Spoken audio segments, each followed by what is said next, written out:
Hello, in this video I'm going to be showing you how to create a chord progression and develop this into a melody, bass line and pads and other key elements you needed for your track. Chord progressions serve to connect different layers of your track together. And writing a chord progression will give you like the main elements, as I say, bass, leads, keys and whatever else you could think of. Getting these to work together creates a good harmony, and that's what essentially creates a good track. And also, chord progressions allow the listener to make sense of what's going on in the music, what direction it's heading, setting an emotion. It's dependent on which key you're writing your music in. Dance music, or EDM music, is mostly written in a minor key. Saying that, don't limit yourself to what key, major or minor or other modes that you music in. So let's get to it. First, what I've got here is just like a little simple arrangement. Just a little kick, clap and open hat. The other elements, but not what I'm interested in today. Done. To start off with, if you've not got this, just open up EXS24 instrument within Logic. Piano's grand piano. This is a good starting point for writing your chord progressions because piano multifunctional, like it's not specific to any one genre, so it's a good place to start without getting too deep into sound design. Grand piano sounds basic, but it does the job. Sounds good with grand piano, it will sound good with other ones. Okay, so what you want to do is draw in. I don't know, this doesn't work. Draw in a region, a 4-bar region.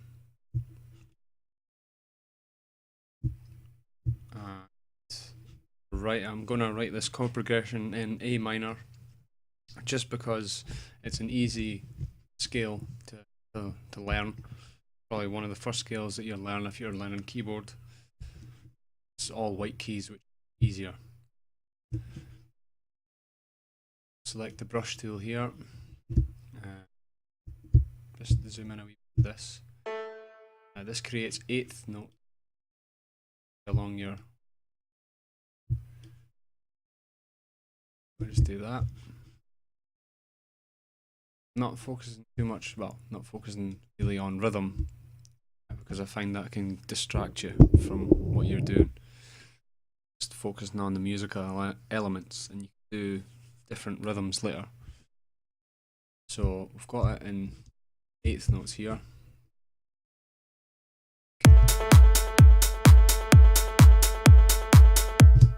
Yeah, pretty boring, but what the next step is, so we've got our little arrangement, we've got sidechain and stuff. I've got other videos on showing you how to sidechain.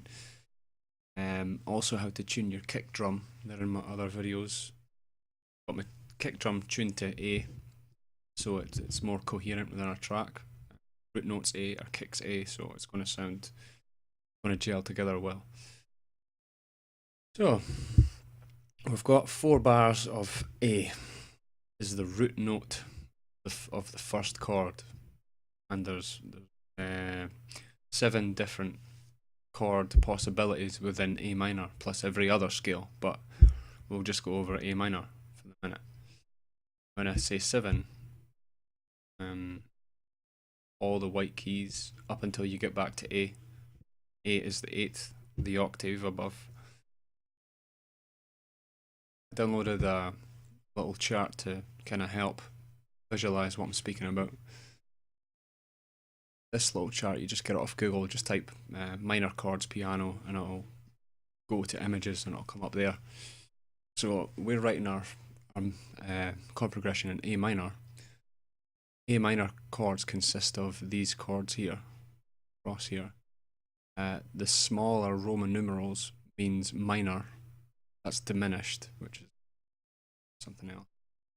Minor, and the larger Roman are major. It says it underneath it, which is helpful. But when you're looking at other sources, then it doesn't really tell you information. So when you're writing a progression, you need to, well, you could write down different combinations. So you start with 1, then go to 3 to 4 to 5, or 1 to 4 to 5. So we're doing 4 bars. We could do like 4 steps just to make it a bit simpler. So, I mean by that, right? So the first step, our first bar of chord progression, or the root note of a chord, is A. That would be 1. So 1. We'll do 1, 6, 4, 5. 1 is A. 6 is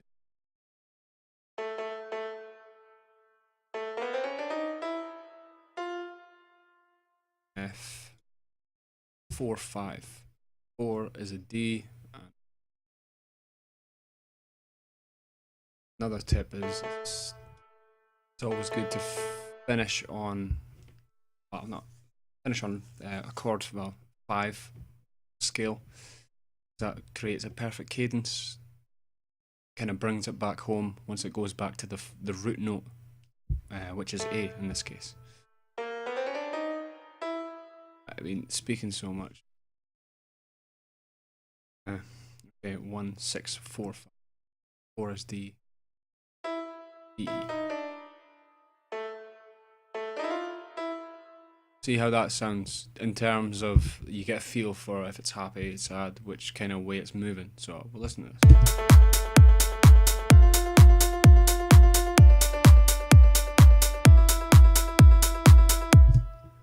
That sounds like a good little movement we've got there. So that's chord progression 1. So we'll follow along. I'll just write prog 1. Another 1.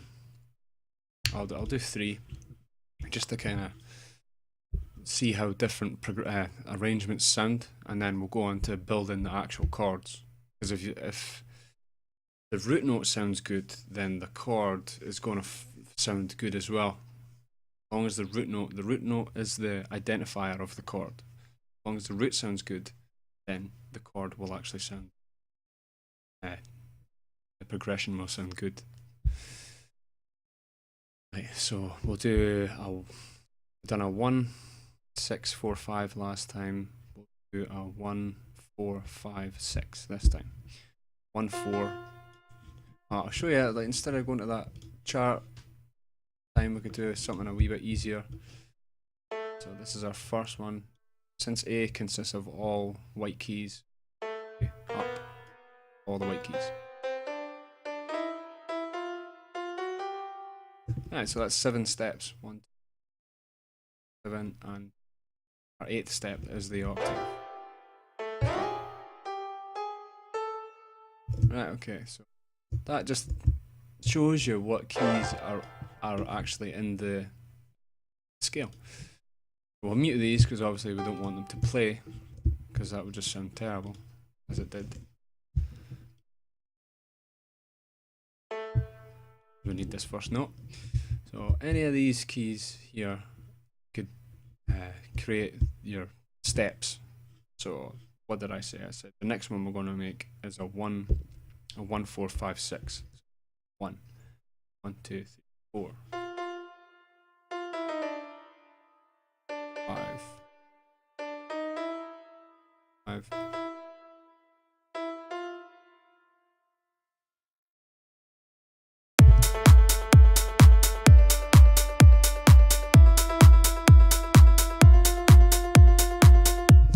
So that's moving up every chord, so it's kind of giving a wee bit of suspense and energetic feeling. Whereas the other one was kind of more emotional, or something like that. You get a kind of feel for how different work. Second progression.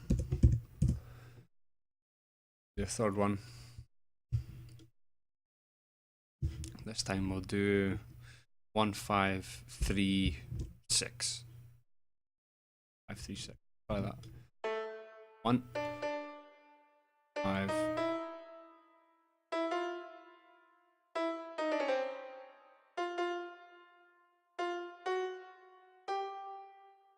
I think that's 7 actually. 1, 2.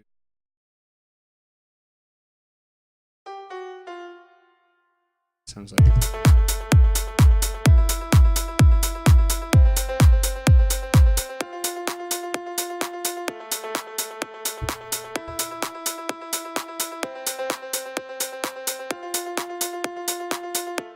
Okay, so all three of them sound good, but they all give off different like characters.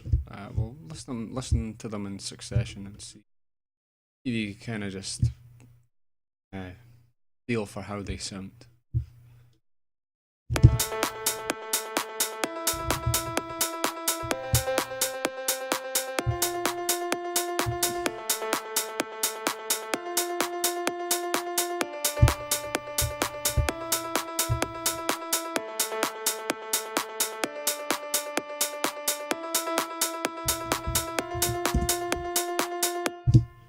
Okay, so 33.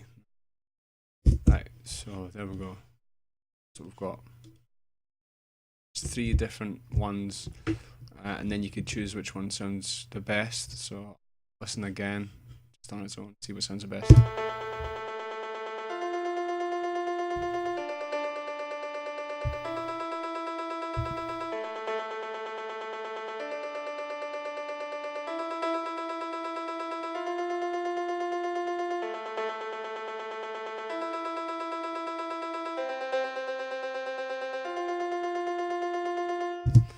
Okay, I think the first one's the best.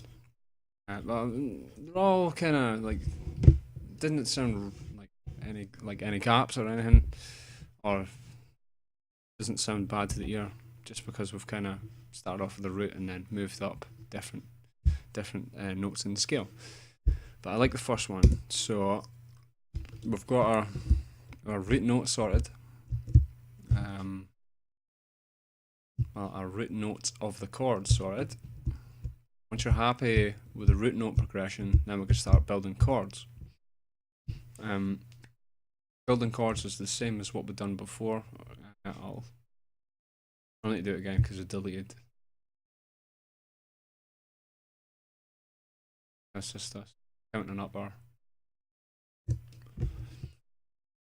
And copy them up.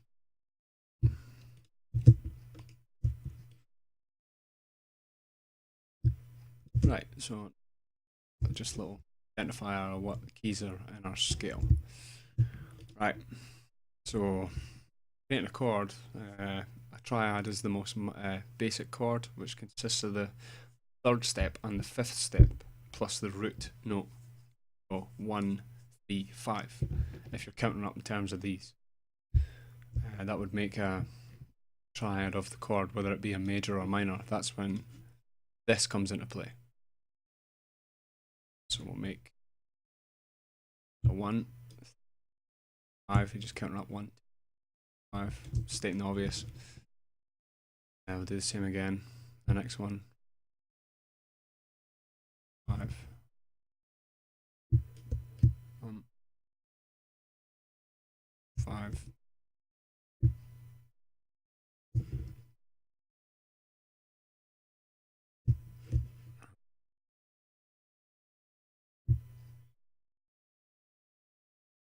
Let's see how this sounds.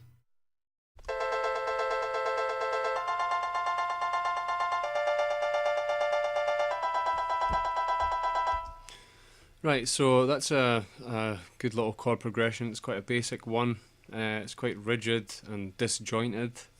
There's only a little bit of chords, well, notes overlap in the chords, and this is this one here.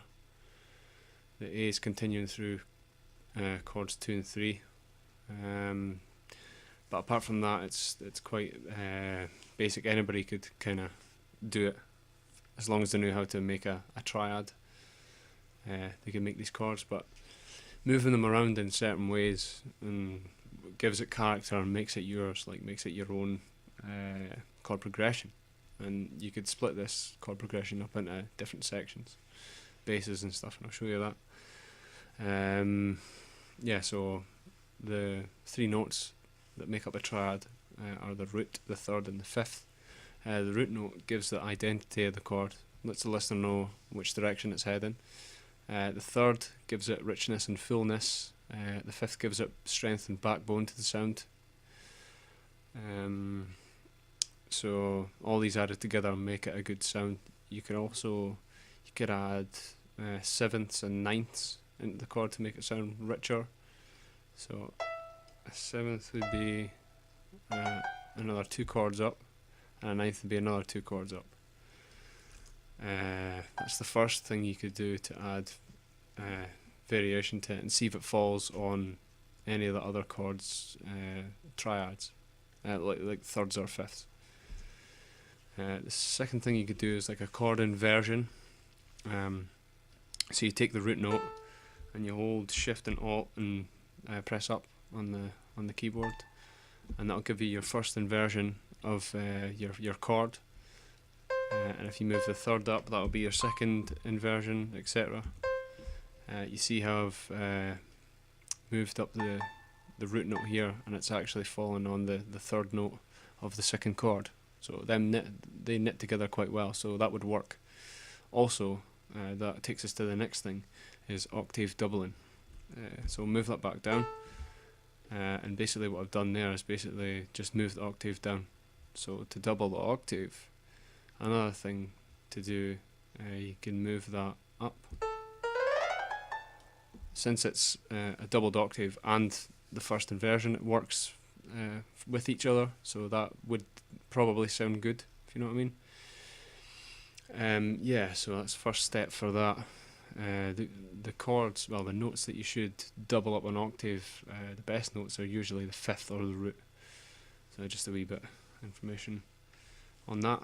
Also, how you use open and close spacing with your chords, basically creating rhythms between each chord. And this one, we've just got 16th notes playing all the way through consistently with no swing. But changing the swing settings or the actual spacing of the notes, removing some, putting some in, gives it character and makes it different harmonically. Yeah, so it makes it something more interesting, so that's what we'll try and do with this little basic one we've got here. So the first one, we've got the octave doubled. So we'll move on to the second one. We'll see how it sounds first. Yeah, it sounds quite good. For this one, we'll do an octave down of the fifth note. So this is the fifth note of F. So we'll move that down. We'll copy it down. That works quite well again because it knits in with the third of the first chord. So let's see how this sounds. That sounds quite good. They two are kind of close together, but they're more than one note apart, which is good, because if it was one note apart it wouldn't sound as good. Sometimes it does, sometimes it doesn't. So we'll keep the third, which is this, but we'll move the fifth up to the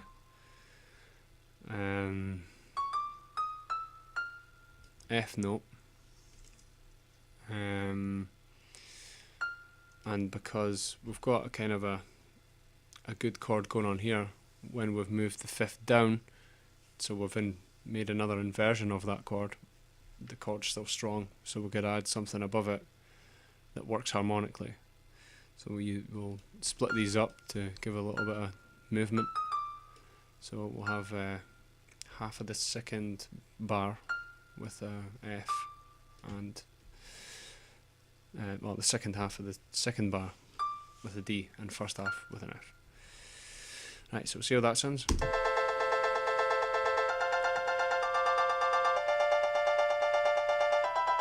It sounds quite good. So we'll move on to the third bar. What we'll do, we'll add in the seventh here, like what I talked about at first. Adding the seventh in gives it more harmony. So 5, 6, 7. So that'll be the C. Yeah. See how that sounds.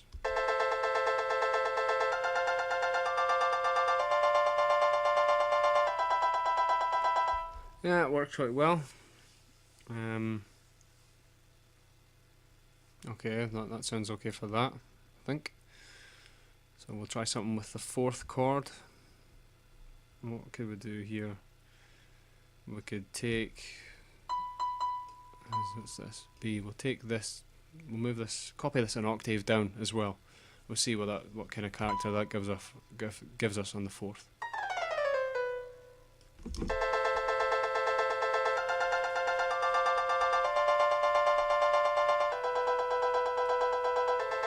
I like that bit at the end, actually moving an octave down there, plus keeping the original one.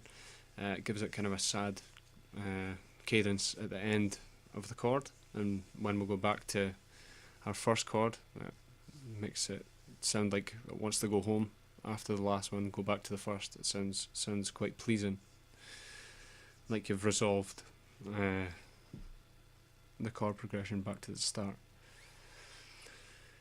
Right, so now we've done that, we've got kind of a mixed up version of our original chord progression, and there's more things knitted together in terms of notes, and we've added a few notes in that we could kind of alter as a lead, since we've already got the triads available and put in. Pardon me, so we'll try make a little flare here with the 4th beat of each bar by changing the top line to see what we could come up with.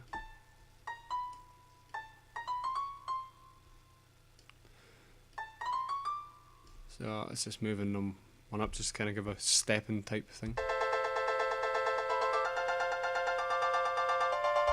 Okay, so that sounds quite cool, I like that. Sounds like it needs a step down now.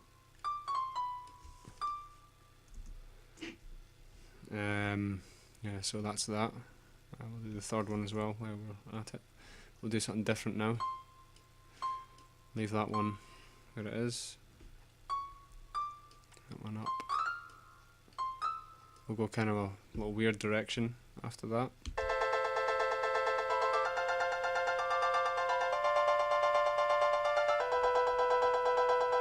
Okay, cool. So that kind of sounds like a little motif going on there. We lead. We'll raise this last bar up a little higher in terms of like the stepping up, just to give it that little bit more emotion to it. So well, hopefully that's what it does.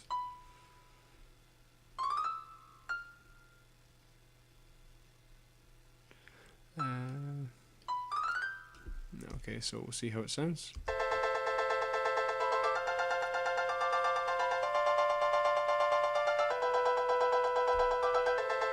Okay, I'm quite happy with that. That sounds quite a good chord progression. We'll compare the two.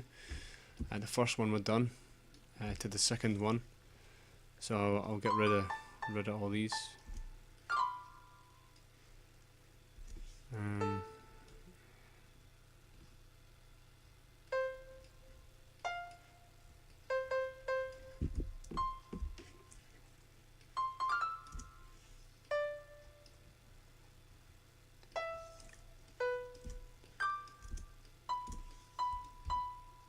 Right, so I think that's the chord progression we began with, even. Keep mixing up my words. Yeah, so we'll listen to that.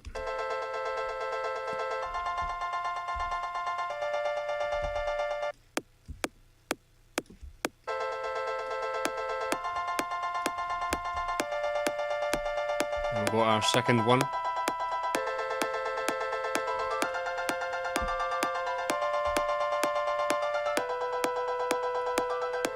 Sounds better, but it lacks some sort of groove.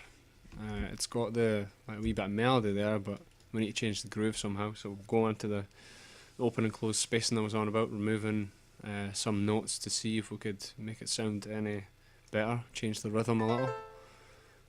So we'll take that 4th node off the 1st beat again on the second, see what that sounds like. And maybe the second out of the third beat. I like that little skippy bit there, so I'll do the same on the third chord we've got here. So see how this sounds.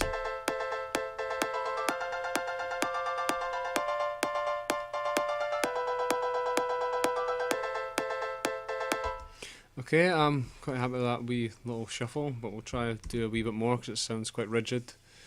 What you could do is quantize your notes, which we've done, to 16ths with no swing. You could either choose a swing setting that will give it different characters in the 16th note type form, and turn up the swing and you'll see it moving.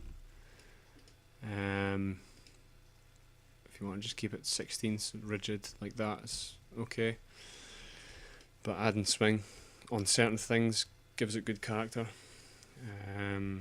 So we'll add 52 is a good number with swing 1/16th note, so we'll see how it changes the character.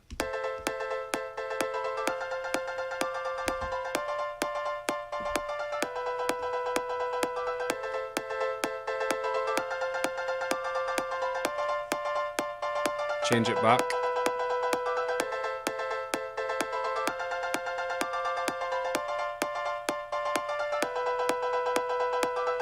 I like that, it gives it a good wee bit of groove. So see, I'm just taking out a few of the notes, creating a wee bit of a rhythm, and then putting some swing on it has added a lot of character to a static type sounding chord progression.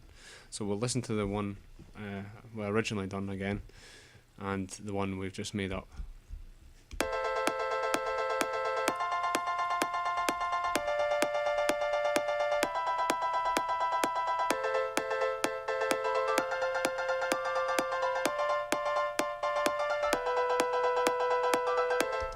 So it's got a lot more character, sounds a lot more coherent, and yeah, it's a lot better. And what we could do, you keep this original first arrangement of the chord progression you've got, because we could use that for different things such as pads and maybe the bass line. So we'll keep that and copy it up to the bass, and we'll use the root notes from the triads we made, and that will give us even more emphasis on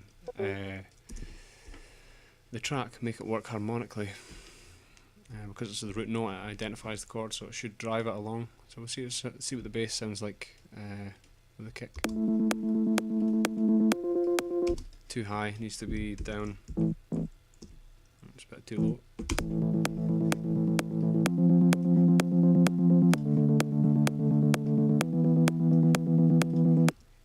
Okay, I'm quite happy with that. That sounds quite good, both of them together.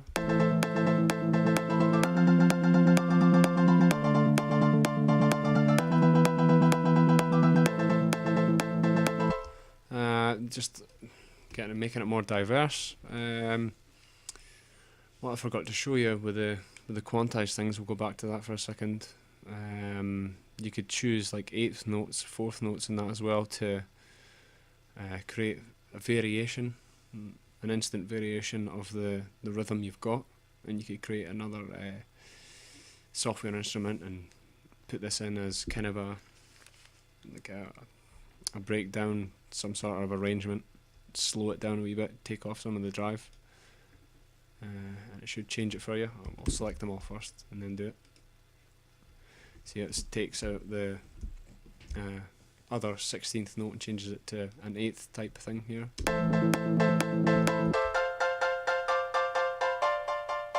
Doesn't sound quite good, but you could shuffle things about and take out like these type of double notes here, and you could come up with something. Fourths is the same again, but just slower. That sounds terrible, but you get kind of what I'm on about, hopefully. But we'll just keep it what we made, the 16 notes with the 52 swing. And from this we could do different things with it. we'll use the top line as a melody, so we'll copy it over, just hold Alt and drag it down. We'll delete the triads, the basic triads we made, and just leave the top line and see if we could get a wee melody going. That should give us a good melody in the first place. See how that sounds.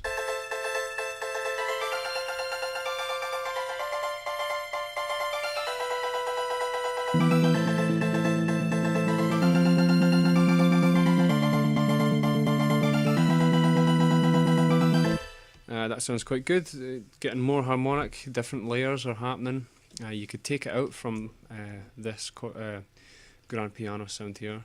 That would take a bit of the weight off the actual drive of the sound, but it'd open up the top end a wee bit if you took this series of notes out. But I'll keep it in for the time being. But just an option you could do, try and think of things like that, taking things out, switching them around, chopping them up. Another thing, I'll chop this up even further. Since we altered the fourth beat of every bar, I'll kind of just delete the rest.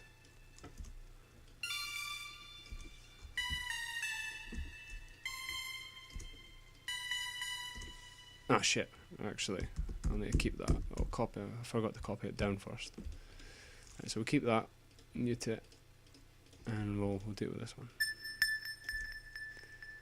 Right, don't want that. So we'll just create like a little motif to act as an introduction type thing, like just depending on how you want to use it, or after you've just dropped it, you could use it as like a wee lead high up, or different places. Also moving the notes all around octaves is good as well, because then you could just add different characters and layer things up in respect to different frequencies and stuff. Right, so we'll see how that sounds with the bass.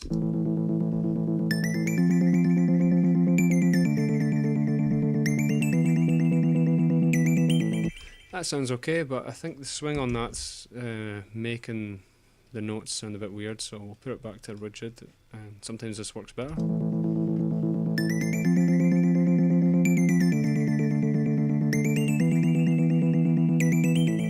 That sounds pretty good, I like that. It's got a lot of stereo delay on it, I think 1/4 and 1/8. Just copy these settings, it sounds quite good. Play about with it, see what you could come up with. But making the high end kind of delay out gives it like a spatial awareness type thing. If you put that on with some reverb, it like washes on the top type of frequencies, which sounds quite good. Whereas the other ones we've got are quite dry, like this lead. No, it's not dry at all, but we could make it dry, and then both of them will fit better.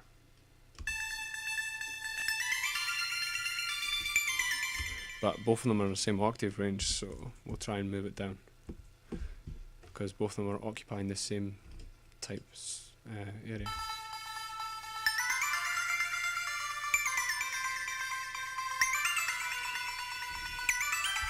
That's quite high actually. Ah, that sounds better there, and then we'll move this one up.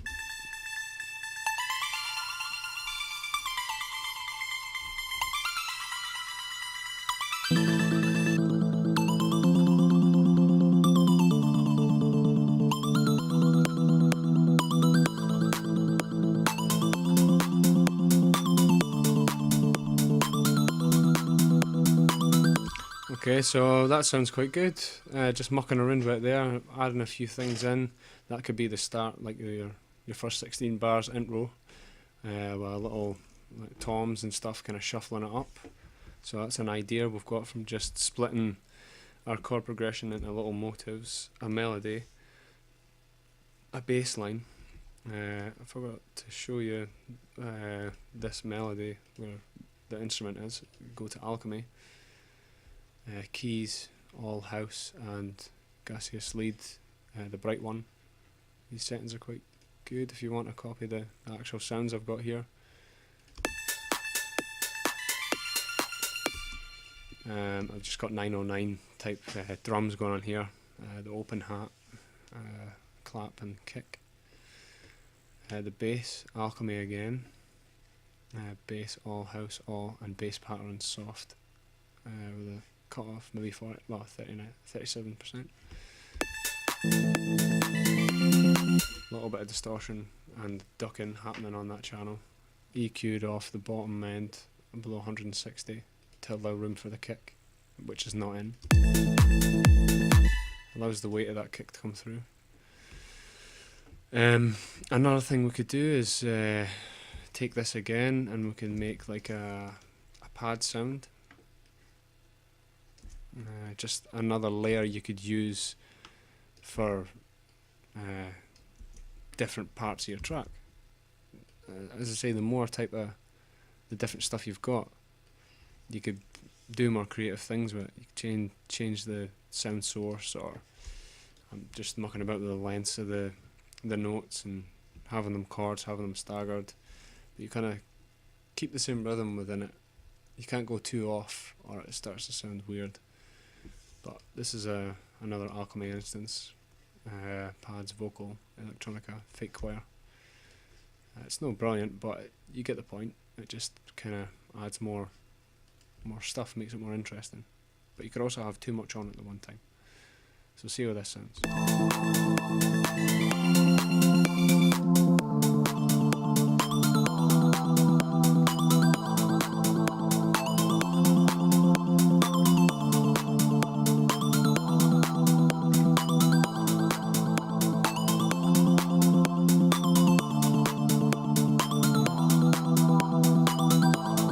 So that sounds pretty good. You move this up, see how it sounds.